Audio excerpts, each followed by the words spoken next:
to hit a golf ball better if he practiced tennis.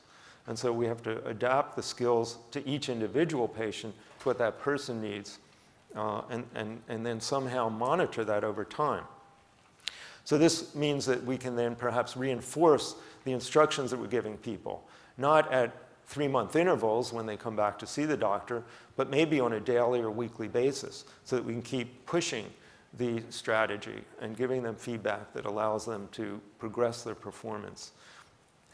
We also want to figure out best ways to provide that feedback, which seems to be an interest of some of the things that Paul had just mentioned in risk factor management. And then we may also want to detect episodic movements, like people have unusual movements during sleep, or people have seizures, or people have muscle spasms. And these things all have medical interventions, but we usually give people a medication. We have no idea really how it's affecting someone because we're not there to monitor that. We can measure energy levels, energy expenditure, which would be really helpful if we're trying to get a fitness effect among our patients.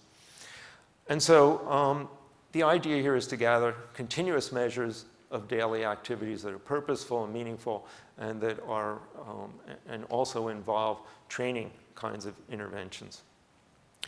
We can also look to develop then these sort of ecologically sound outcome measures, measures of what you're doing in the real world as opposed to just what you're doing in the laboratory.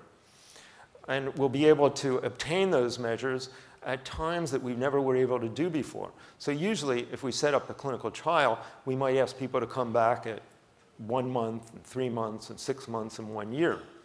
And that takes enough manpower and is expensive enough to do. But if we could measure things every day,